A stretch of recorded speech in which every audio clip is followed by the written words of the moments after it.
Assalamualaikum warahmatullahi wabarakatuh.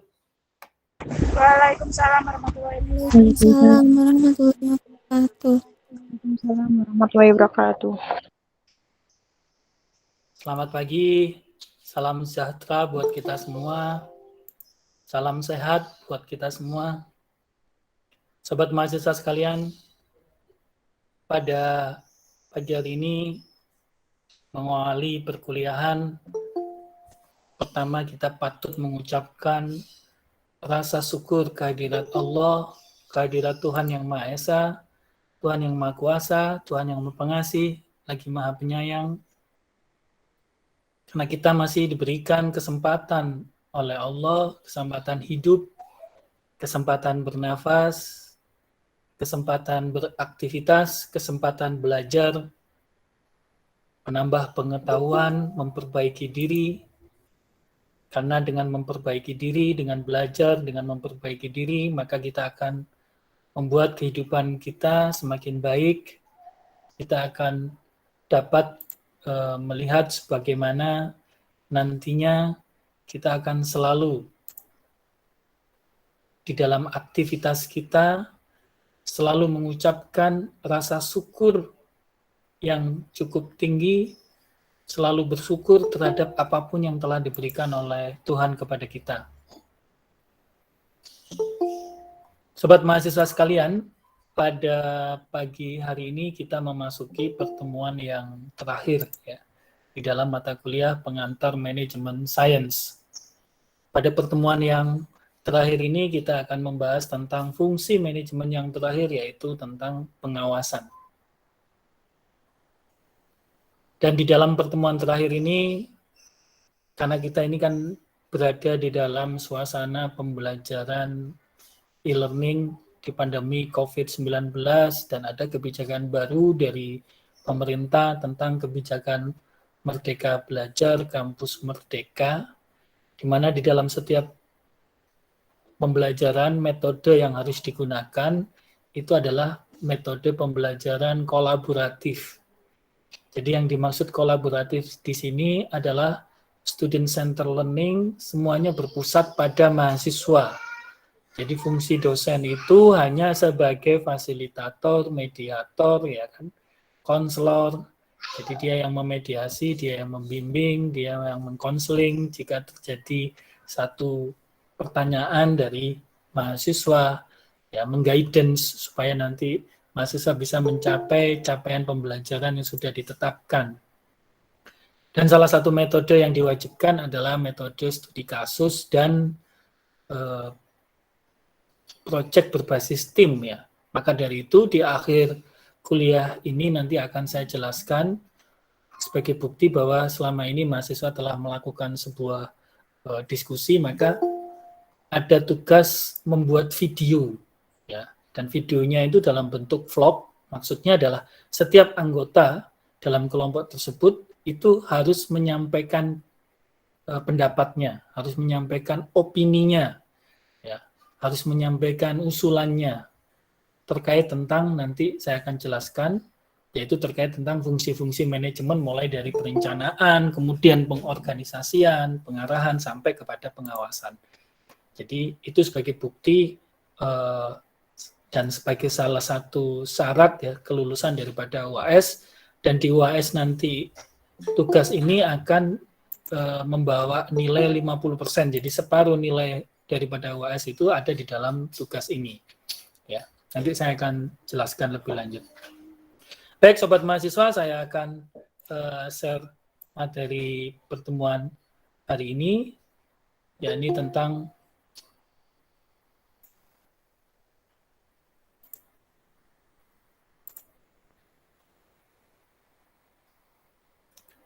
pengawasan ya. Sudah kelihatan?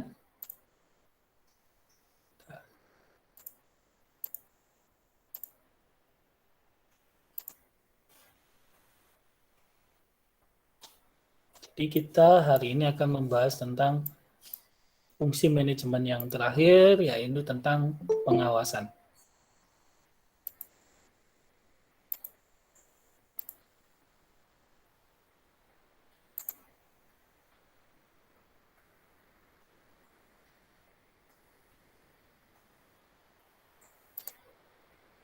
Kali ini ada kendala sedikit.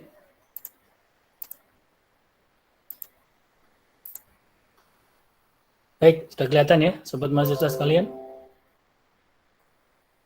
Kelihatan ya? Kelihatan, Pak. Oke. Ya. Jadi, sebagaimana yang sudah saya jelaskan tadi di awal, di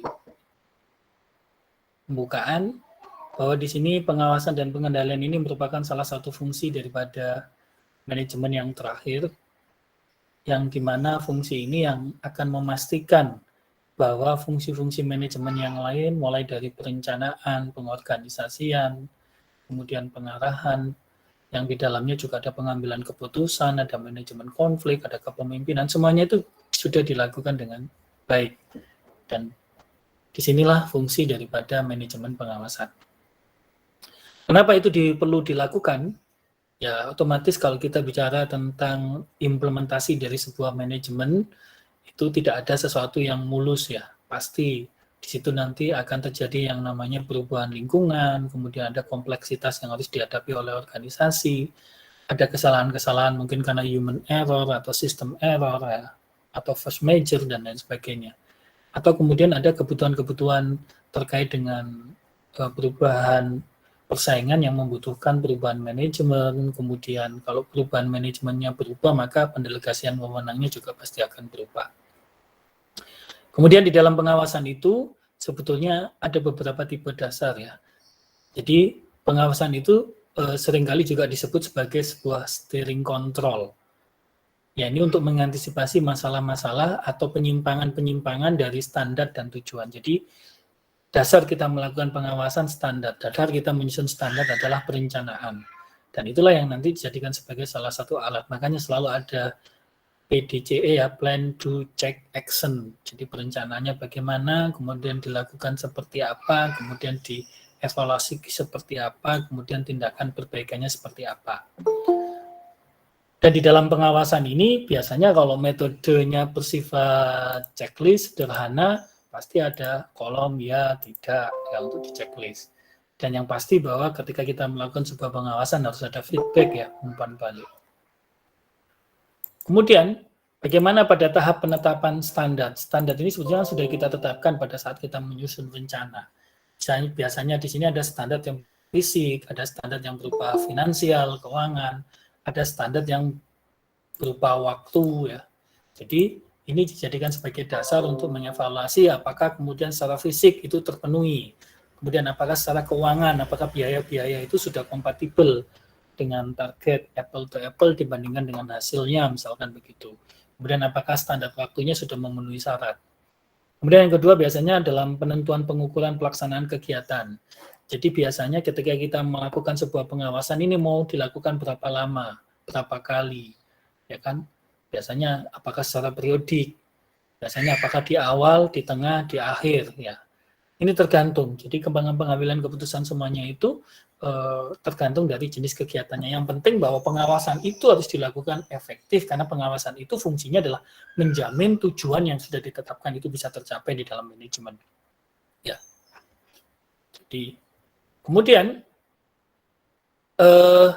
dalam pengukuran pelaksanaan kegiatan juga ada berbagai metode, biasanya bisa dilakukan dengan pengamatan observasi, itu bisa berupa checklist, bisa. Kemudian atau Anda meminta laporan, baik itu secara lisan maupun tertulis. Kemudian ada metode-metode otomatis, sekarang sudah zamannya enterprise, ya, zamannya ERP, enterprise resource planning, semuanya sudah serba otomatisasi berbasis software, ini boleh, silahkan. Ya.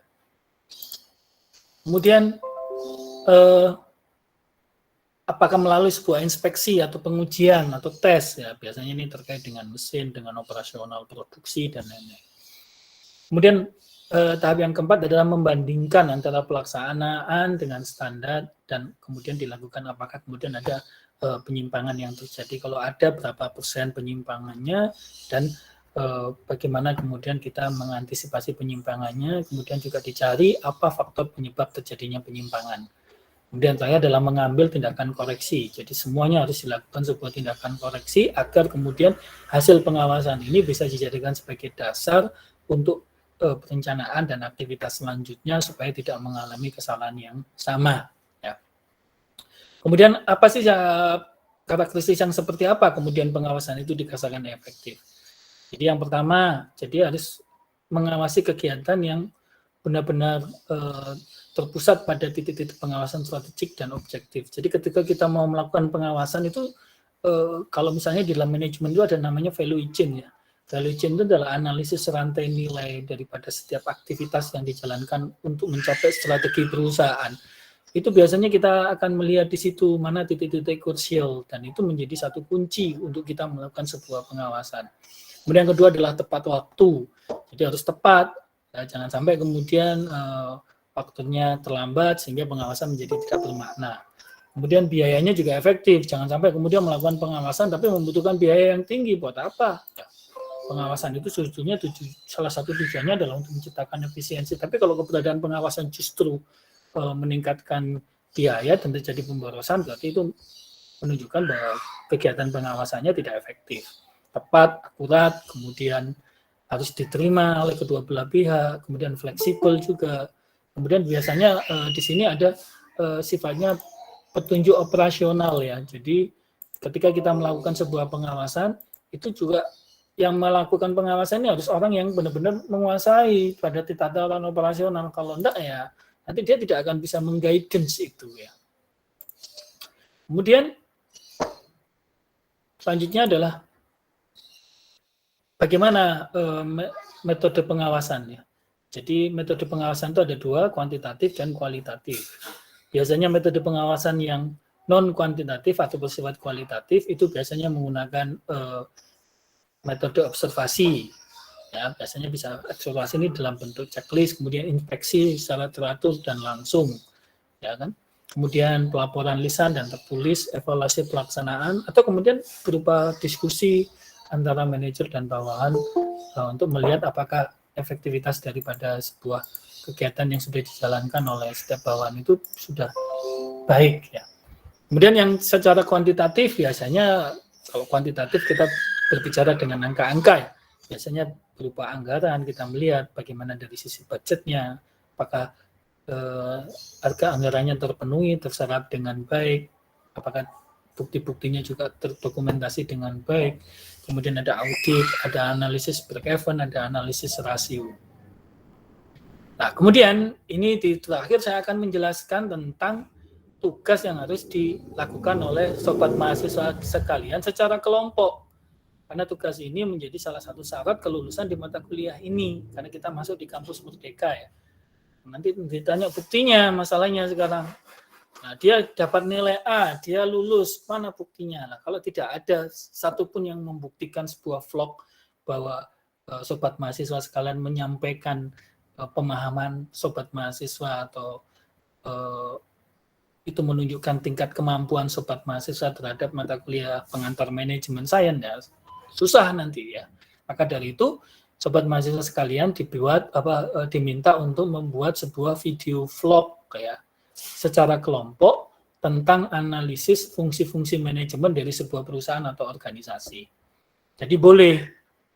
Jadi bisa perusahaan, misalnya perusahaan itu juga bisa usaha kecil, bisa kafe, bisa minimarket, bisa apapun ya. Atau mungkin organisasi, mungkin sobat mahasiswa sekalian tentang kegiatan di kemahasiswaan, kegiatan di pesantren, kegiatan di Karang Taruna, monggo ya, silakan bebas.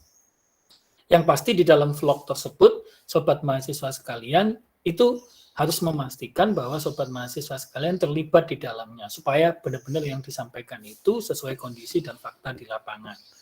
Ya, jadi harus ada salah satu yang terlibat di dalamnya minimal ya di dalam topik atau objek yang dipilih nanti. Kemudian apa saja yang harus disampaikan di dalam vlog itu? Yang pertama adalah bagaimana proses perencanaan yang ditetapkan oleh organisasi atau perusahaan tersebut sesuai dengan visi, misi, tujuan dan sasarannya. Ya. Kemudian bagaimana perusahaan atau organisasi melakukan proses pengorganisasiannya itu disusun sesuai dengan rencana tadi yang sudah dibuat. Jadi sesuai dengan visi, misi, tujuan, dan sasaran. Sebagaimana yang sudah saya jelaskan sebelumnya bahwa pengorganisasian itu fungsinya adalah untuk memastikan bahwa visi misi tujuan dan sasaran itu benar-benar nanti dijamin di dalam operasionalnya dijalankan oleh anggota organisasi ya. Kemudian bagaimana pengarahan sumber daya manusianya, penempatan orang-orangnya di jabatan-jabatan yang sudah ada di dalam struktur organisasi yang ada. Bagaimana kemudian reward and punishment-nya, bagaimana membuat aturan, bagaimana standar prosedurnya, jelaskan saja di situ nanti. Kemudian bagaimana pengawasan yang dilakukan untuk memastikan supaya perencanaan yang sudah ditetapkan tadi dijalankan dengan baik, dievaluasi dengan baik, dan menjamin tercapainya tujuan daripada organisasi maupun perusahaan. Jadi ini ya Sobat Mahasiswa sekalian, nanti di dalam vlognya itu bisa dilihat. Nah, kalau mau cari referensi, contoh-contoh ya silakan lihat di YouTube, itu banyak ya kan. Tapi di sini saya meminta Anda fokus di dalam pembelajaran manajemen, pengantar manajemen sains, berarti Anda harus fokus di fungsi-fungsi manajemen daripada sebuah perusahaan atau organisasi. Baik, Sobat Mahasiswa sekalian, mungkin ada pertanyaan yang mau ditanyakan, silakan. Pak, saya mau Ya, tanya. silakan. Siapa? Ya, Pak. Mbak Ya, Alisa. Pak. Mbak Alisa. Saya, Pak. Ya, silakan. Ya. Kan di situ tadi tugasnya ada kayak penjelasan poin-poin gitu kan, Pak. Isinya vlognya apa aja. Nah, kalau misalnya itu dibagi per anak gitu gimana, Pak? Nggak apa-apa? Atau Ya, memang satu harus anak dibagi. menyangkut semua? Harus dibagi. Berarti satu anak milih itu, Pak ya? Iya, Oh, satu bagian anak. apa gitu kan ya? Betul. Setiap orang pokoknya harus ada vlognya, karena nilainya dari situ. Kalau dia nggak nge-vlog ya nggak ada nilainya ya. Ya, terima Terus kasih. kemudian nanti setelah buat video, videonya diupload di YouTube atau di apapun silakan. Yang penting yang dikirim ke saya linknya saja. Tapi lebih baik di YouTube supaya tidak berat ya. Linknya nanti yang dikirim di dalam tugas hari ini atau nanti dikirim pada saat jawaban UAS ya. Nanti di UAS itu ada satu pertanyaan yang bobotnya 50% tentang link tugas membuat video vlog tentang analisis fungsi-fungsi manajemen daripada sebuah perusahaan atau organisasi. Itu nilainya 50% sendiri, makanya wajib ya. Nanti kalau satu orang nggak nge-vlog, dia nggak punya nilai, lah itu yang membuat nggak lulus nanti di mata kuliah ini ya. Oke, silakan yang lain ada pertanyaan? Saya, Pak. Ya, silakan Mbak Lida. Tanya Lida. tentang materi yang pengawasan. Siap, silakan. Itu yang di tahap kedua kan, Pak, ada berapa kali pelaksanaan seharusnya diukur setiap jam, harian, mingguan, bulanan. Nah, itu idealnya pengukuran pelaksanaan itu berapa ya, Pak? Idealnya itu tergantung dari kebutuhan ya, Mbak. Ya, idealnya tergantung dari kebutuhan, tergantung dari konteksnya. Jadi misalkan, contohnya misalkan di kampus ada evaluasi pembelajaran. Nah, idealnya evaluasi pembelajaran itu ya setiap akhir kuliah, ya idealnya begitu. Karena setiap akhir kuliah itu untuk menjamin tercapainya capaian sub mata kuliah yang ada setiap topiknya. Nah, maka dari itu kenapa saya meminta Anda untuk di setiap topik itu ada tugas. Memang syaratnya standarnya begitu. Produksi, nah, produksi idealnya ya harian. Ya. Tapi kalau misalkan omset, ya penjualan, ya penjualan kalau harian kurang fair, ya mungkin bisa mingguan atau bulanan paling maksimal, ya kan? Kemudian katakanlah misalkan kalau di kampus contohnya jumlah mahasiswa kan tahunan periodik, tidak bisa diukur harian atau mingguan, bulanan. Mungkin harian, mingguan atau bulanan itu hanya sekedar untuk memprogres, tapi untuk memvalidasi, menjustifikasi ya harus tahunan. Kalau dibuat bulanan tidak fair gitu. Jadi itu ya Mbak Hilda. Jadi tergantung konteksnya apa dan itu disesuaikan. Ya, Pak, terima kasih. Ya. Silakan yang lain. Pak, izin bertanya. Rumah tadi ya? Rumah. Izin bertanya, Pak. Oke, Mbak Lia, silakan. Untuk penguploadan di YouTube-nya itu sesuai bagian masing-masing per anak atau nanti digabungkan sama anggota kelompoknya, Pak, untuk upload di YouTube-nya? Digabung jadi satu ya. Jangan per anak. Jadi semua anak digabungkan videonya terus diupload gitu, Pak? Iya, betul. Oh iya Nah, ya, baik. syukur kalau videonya kumpul bareng ya. Oh Bisa gitu. ketemu ya kumpul bareng. Ya kumpulnya bisa online, bisa offline, silakanlah diatur. Berarti kalau misalnya melalui media Zoom gitu juga nggak apa-apa ya? Boleh, nggak apa-apa. Ya. Oh Kumpul iya, bareng yang penting. Ya, yang iya penting baik. setiap orang harus menggunakan menyampaikan pendapatnya, opininya, tingkat pemahamannya, pengetahuannya tentang fungsi-fungsi manajemen ya. Objeknya harus jelas dan sama ya satu kelompok itu. Jangan kemudian satu kelompok itu objeknya berbeda-beda, enggak boleh. Ya. Untuk nama perusahaannya itu apa menggunakan PT apa gitu, Pak? Boleh PT, boleh UKM, kafe, toko kelontong, Indomaret, minimarket, terserah ya. Boleh juga aktivitas di kampus. Unit kegiatan kemahasiswaan, boleh silakan. Yang pasti syaratnya satu, Anda benar-benar paham, tahu, bahkan kalau bisa Anda terlibat di dalamnya. Ya. Iya baik, terima kasih Pak. Ya, ada pertanyaan yang lain, silakan. Jadi ada yang mau tanya itu, silakan. Cukup jelas? Ketua kelasnya mana ketua kelas? Saya, Pak. Jelas ya Mbak Ilda? Iya, Pak, sudah. Sudah jelas ya. Baik. Jadi bisa dimengerti, sudah jelas? Sudah, Pak. Ya, jadi tugas hari ini itu sebetulnya tugas pertemuan ke-15 ini adalah tugas untuk UAS ya. Jadi mengumpulkannya boleh minggu ini atau boleh nanti pada saat UAS silahkan. Ya. Karena nanti di dalam UAS itu ada satu pertanyaan yang wajib dijawab, nilainya 50%, yaitu tentang link tugas tentang tugas pembuatan video vlog, bisa dalam bentuk fokus grup diskusi, ya, tentang fungsi-fungsi manajemen yang dijalankan di dalam satu perusahaan atau organisasi. Ya, dan setiap orang wajib menyampaikan opininya atau vlognya di dalam video itu. Karena kalau nggak menyampaikan, nggak ada nilainya nanti. Kalau nggak ada nilainya, ya bisa dipastikan nggak lulus, karena bobotnya 50%. Ya. Makanya tolong ini ketua kelas Mbak Ilda menyampaikan ke teman-teman ya, memotivasi jangan sampai nanti mereka tidak membuat video ini ya. Iya, Pak. Oke. Itu berarti UAS-nya minggu depan ya, Pak ya? Ya, minggu depan UAS. Ya, nanti kan ada pengumuman UAS. Ya, kalau misalnya nanti mundur ya berarti tugasnya bisa mundur gitu. Jadi pokoknya terakhir saat UAS ya. Ya, Pak. Siap. Terima kasih. Ya. Baik, sobat mahasiswa sekalian. Pak, Ya, Pak, tanya silakan. lagi. Ya, silakan. Untuk forum yang ada di Elina tugas itu link YouTube-nya ya, Pak? Iya, betul. Oh, ya. Link Ya, YouTube-nya terima aja. kasih. Ya. Iya. Terus mungkin ada pertanyaan, Pak, saya dengan kelompok saya itu nggak chemistry. Ya. Saya mau berubah, silahkan. Ya. Terus juga harus diukur ya. Kalau anggota kelompoknya terlalu banyak, contoh misalkan, anggota kelompok Anda 10, kemudian satu orang ngevlog 55 menit saja, itu sudah 50 menit, panjang. Ya. Maka dari itu jumlah anggota kelompoknya menurut saya perlu dilakukan evaluasi. Ya. Tapi kalau misalnya Anda enggak apa-apa Pak, videonya 1 jam, 2 jam, ya silahkan, enggak apa-apa. Ya, itu bebas lah, saya persilahkan. Cuman kalau jumlah anggota kelompoknya itu sedikit kan ngevlognya bisa banyak, karena saya nilainya kan dari apa yang Anda sampaikan nanti. Ya. Kalau terlalu sedikit ya nilainya menjadi tidak maksimal. Ya.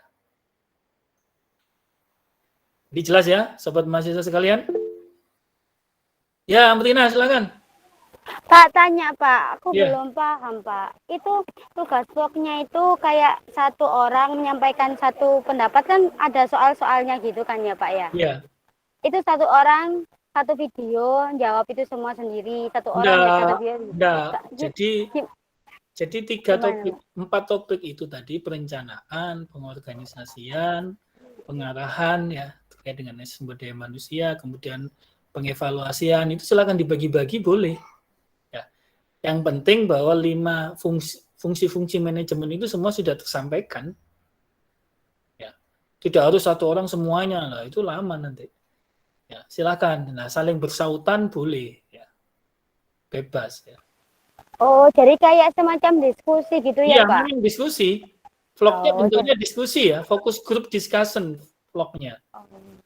Ya. oh ya, Pak. Paham, alhamdulillah. Terima Nah, kasih, Pak. ya, ada yang lain? Baik, kalau dirasa sudah jelas penjelasan saya, maka kita akhiri pertemuan kita hari ini dengan membaca doa kepada Allah. Saya berdoa, semoga Allah Subhanahu wa Ta'ala selalu memberikan pada sobat mahasiswa sekalian kesehatan, selalu diberikan kebahagiaan, selalu bersama keluarga tercinta yang selalu diberikan kesehatan oleh Allah. Apabila ada sobat mahasiswa sekalian, saudaranya, keluarganya yang dalam kondisi diuji oleh Allah, sakit, segera diangkat sakitnya, diberikan kesembuhan. Diuji oleh Allah dengan masalah, segera diangkat masalahnya. Ya, diuji oleh Allah dengan kesempitan rezeki, segera dicabut kesempitannya, diberikan keluasan rezeki. Dan semoga sobat mahasiswa sekalian selalu mendapatkan lindungan rahmat Allah, sehingga nantinya bisa menjalani aktivitas ini dengan baik, menjalani kehidupan ini dengan baik, dan dapat mencapai impian dan cita-citanya. Semoga Allah Subhanahu wa Ta'ala, Tuhan yang Maha Esa, mengijabahi doa kita pagi hari ini dan mengabulkannya. Amin, amin, ya Rabbal Alamin. Terima kasih, sobat mahasiswa sekalian. Jangan lupa jaga kesehatan, tetap semangat, dan tetap berprestasi. Assalamualaikum warahmatullahi wabarakatuh. Waalaikumsalam. Waalaikumsalam, Pak. Terima kasih, Pak. Absen dulu ya, absen dulu ya. Absen dulu. Kita absen dulu ya. Iya, Pak. Oke, kita absen. Hidupin kameranya yang bisa dihidupin. Ya. Kita absen dulu. Hari ini ada 52 yang kuliah.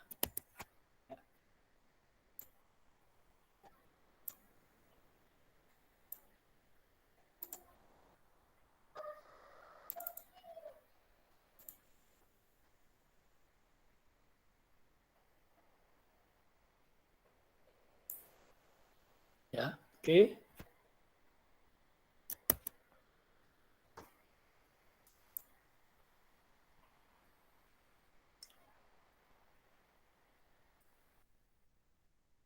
Baik, terima kasih. Selamat pagi, semangat pagi, dan tetap berprestasi.